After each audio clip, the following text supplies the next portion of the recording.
They said that Islam Makhachev would get the title shot up at 170 if you won this belt tonight.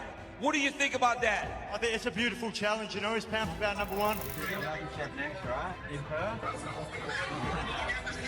Let's go. Cheers, Dana. Thanks, mate. Thank you, guys. I appreciate it. Islam, I think, is going to have a tough time. Now, do I think he could get it done? Yes. I think he's that good of a grappler. But like I said, JDM has faced some of the best welterweight grapplers and wrestlers in the division. Islam, Belal being one of them. I think it's going to be a tough night for him. I would like to see Islam fight Topuria. Unfortunately for Jack Della, right away he gets Islam Makhachev. The UFC said the other day at the press conference, Jack Della wins. Makhachev will go up and fight Jack Della Maddalena for the welterweight championship of the world. Number one pound guy in the world, and Della Maddalena will fly. How do you feel about this version of JDM as a challenge for Islam? Do you feel like he's a harder challenge than an Ilia Topuria at lightweight? You know, it's hard to say. It's hard to say if he's a harder challenge. You know, I just know Islam wants it. Islam's already tweeted at you a few times.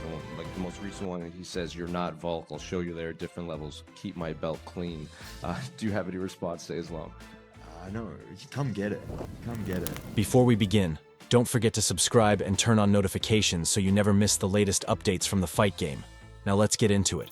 After Jack Della Maddalena's impressive victory over Belal Muhammad, the door is now wide open for a potential showdown with Islam Makhachev, and it seems the UFC is ready to make it happen.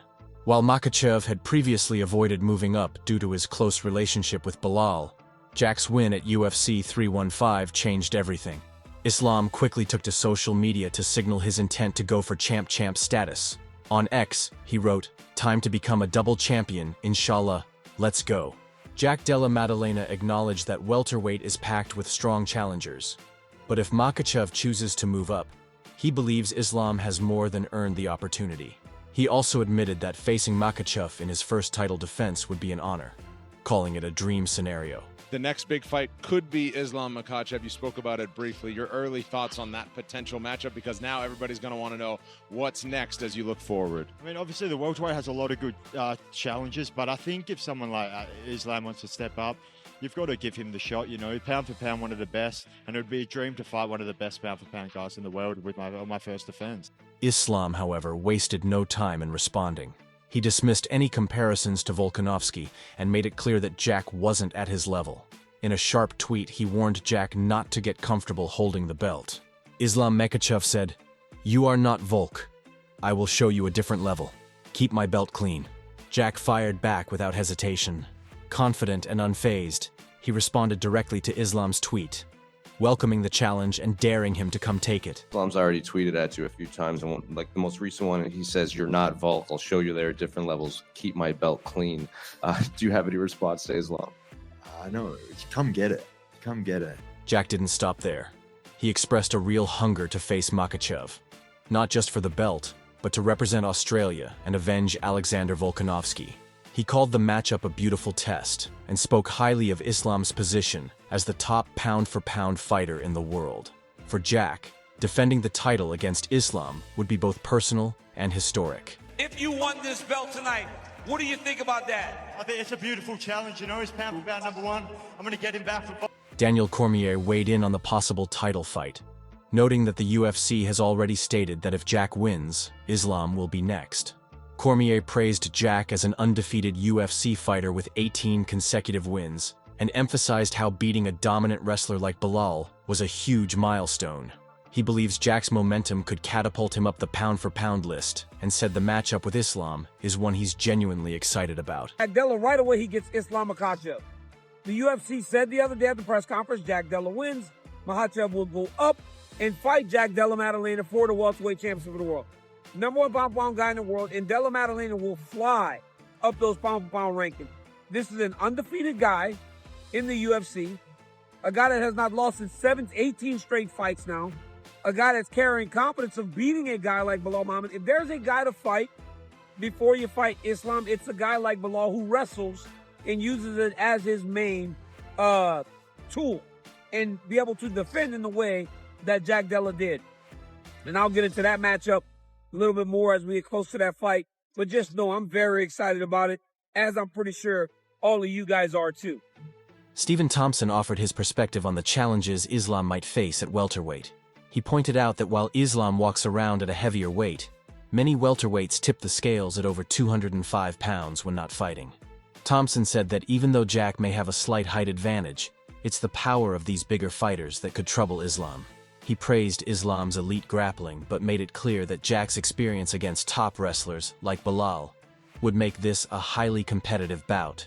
I don't know, man. I mean, when you're going up to the welterweight division, those are some big boys. And I know Islam Makhachev walks around fairly heavy, but a lot of these 170s, they walk around real heavy. I'm talking about, over 205, 210 to the 215. Some of the guys that I've faced would walk around at that weight.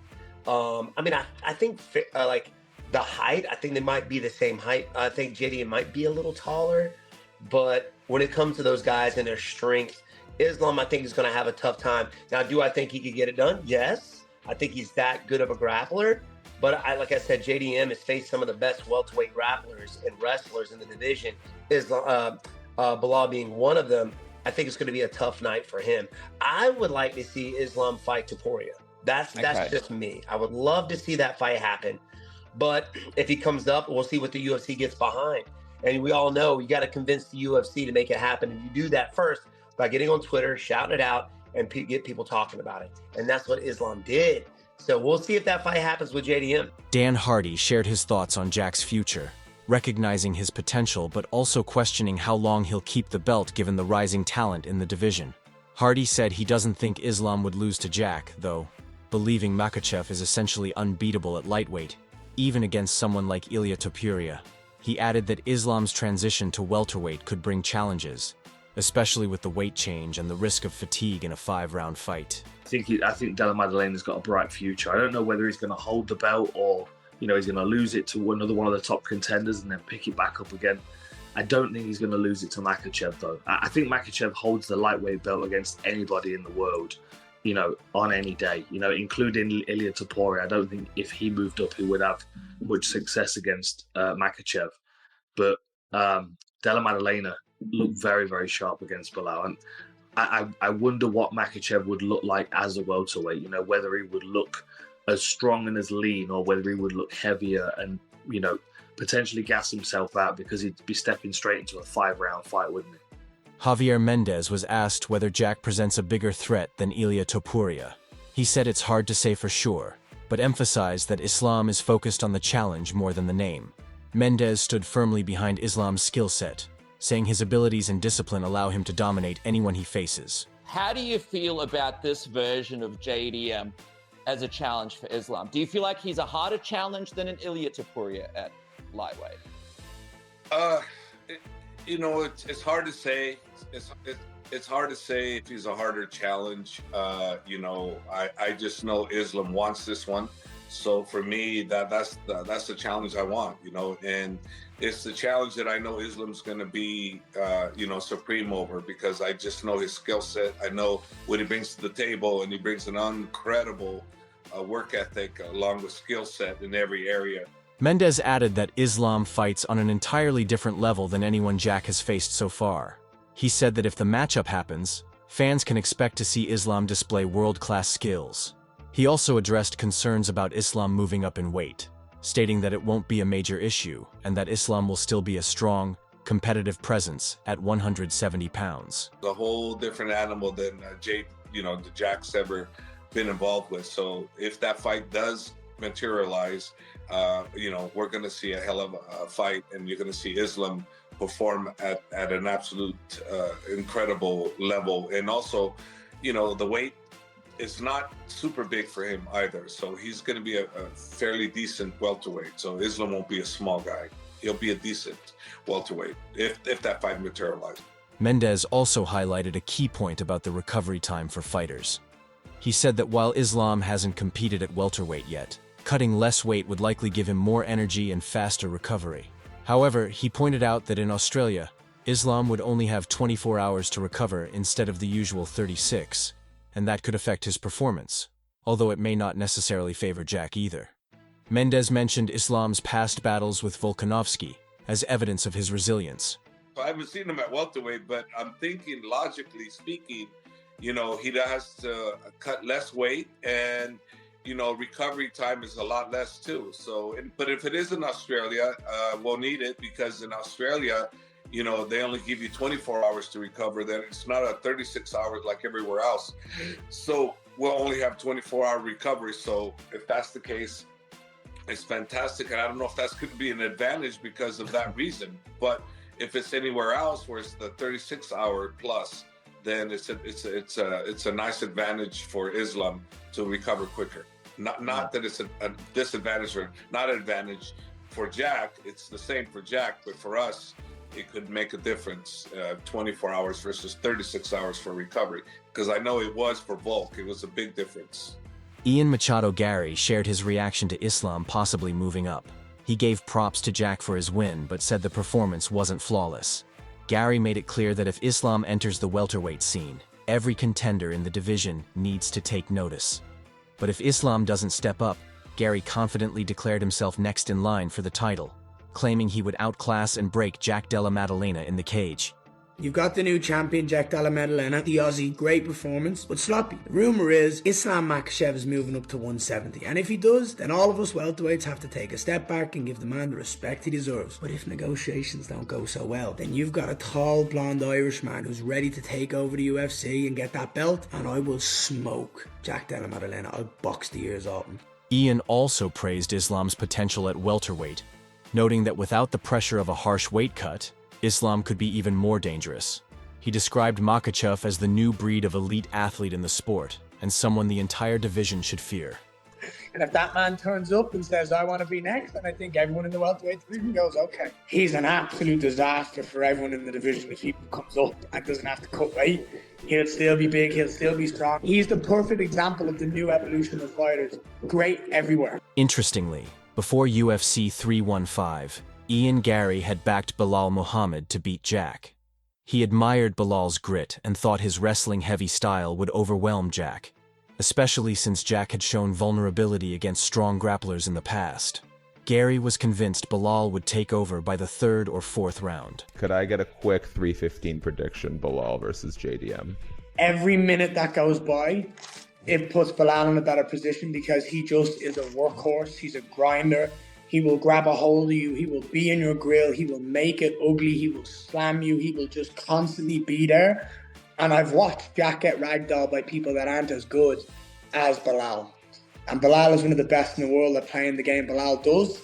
And I think stylistically he gets his hand raised, and I think he gets a finish in the later rounds. I think if Jack can survive till 3 or 4, I think that's when the finish will come. MMA analyst Luke Thomas gave credit where it was due, saying Jack clearly had the better striking in the fight with Belal. However, he warned that Jack's defensive gaps and high-risk takedown attempts could be dangerous against someone like Islam, who rarely makes mistakes in the cage. I really think that, you knew the striking prowess of JDM, if he could just have enough time to get it going, would be enough. I think Muhammad somewhat overperformed relative to expectations, but in the end, JDM was better. But the defensive lapses, to me, I know we have to focus on like how good JDM is as a striker, but what could have cost him here was the incompleteness of his defense. And to me, he took a quantum leap forward today in showing how good that was. Now, again, trying to turn that defense into offense by trying to go for some of those ill-advised takedowns, especially in the 5th, and then you're getting kind of lateral dropped for it. You do that against Islam, and I think that's a huge mistake. Islam just doesn't make a lot of mistakes, right? He doesn't necessarily have, at times, always the flashiest offense. I mean, he does have very good offense. We're talking about the pound-for-pound #1 guy in the sport.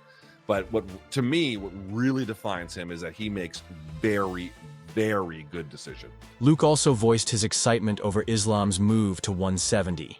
He said while a fight with Ilia Topuria might be the biggest possible event, seeing Islam chase double champ status at welterweight is a rare opportunity. He acknowledged the risk but emphasized the legacy-building potential of such a move. I have to tell you, Islam up at 170 to me is exciting. I know what everyone's going to say. Oh my God, the best fight you could have made in MMA was Ilia versus Islam. I'm not denying it. I'm not in any way asking you to feel differently about what was the best fight that could be made. But here's what I am trying to tell you. Islam up at 170 could be something really special. It could fizzle too, but I'm trying to point out the positives. It could be really special. For him to become a double champ could be a very big deal. He further explained that just because Islam is eyeing Jack now doesn't mean the Ilia Topuria fight is off the table. Even if Islam were to lose at welterweight, he could return to lightweight for that blockbuster fight. Luke said fans should be excited because Islam's willingness to take bold steps, like fighting Volkanovski twice, once on short notice, proves he's all about testing himself at the highest level. Makhachev and JDM next doesn't mean you actually can't get Makhachev and Ilia at some point. It could be he goes up against JDM and maybe he doesn't get his ass kicked, but maybe he just kind of loses and you're like, oh, all right. Then you go back to 55 and you can see what's up after that. So it's not even a case that you can't get it. But my point is, Islam at 170, if he gives us 3 or maybe even 4 of those, is a treat as far as I'm concerned. Like him vying for double champ status, he's earned it. He gave Volkanovski 2 cracks. He accepted one of those on short notice, and I know it was like shorter notice for Volkanovski, but you know, nevertheless, accepting to fight Alexander Volkanovski on very, very short notice is still risky no matter who you are and no matter how much prep. And he gave him both of those. He did one of those fights in Volkanovski's home country. He's earned it. Michael Bisping gave Jack Della Maddalena his flowers, calling the night a career-defining moment. He praised Jack for both his fighting skills and his calm, respectful demeanor, calling him a true professional. Bisping believes Jack is ready for Islam and that it's the natural next step. Tonight belongs to Jack Della Maddalena. He's an awesome human being. I've sat down with him several times and had some conversations. Nice guy, quiet guy, a man of few words. But I tell you what, that was an incredible fight tonight. And he'll take on Islam Makhachev. He doesn't care. He wants to be a part of the biggest fights possible. Islam Makhachev versus Jack Della Maddalena. That's the fight that's going to happen. And that's the fight that I will be doing a video on next. Reflecting on the fight with Belal, Bisping said it was a classic matchup of striker versus grappler. He highlighted Jack's smooth, accurate boxing as the key difference. While Belal showed solid striking, Bisping said it wasn't enough to shift the fight's momentum. Jack controlled the action, defended takedowns effectively, and kept Belal on the back foot, which ultimately sealed the win. But let's talk about the fight. We knew it was the boxing versus the wrestling. And we know that Belal Muhammad talks about having great boxing like Canelo Alvarez. Well, I'll tell you what, tonight, the hands look better than ever. The problem was that Jack Della Maddalena is sensational. When it comes to boxing, he is beautiful. He was picking his shots. He was quick. He was slick. He was in. He was out. He was cutting angles. He was landing right hands at will. It was fantastic. But Belal Muhammad, he was right there the whole time. And if you look at the strike stats, Belal Muhammad wasn't far behind. The problem for Belal, though, was that Jack Della Maddalena, in the early part of the fight, was able to control the geography of the ring. He was able to put the wrestler on the back foot. And that's what you want to do. If you have the ability to stop the takedowns, which he did almost every single time. The takedown defense was fantastic. Of course, Belal got him down later in the fight. We'll get to that. So, what are your thoughts on all this? Do you think Jack Della Maddalena versus Islam Makhachev is the fight to make? Drop your thoughts in the comments. If you enjoyed the video, make sure to like, subscribe, and hit the bell so you don't miss what's coming next. And check out our other videos now playing on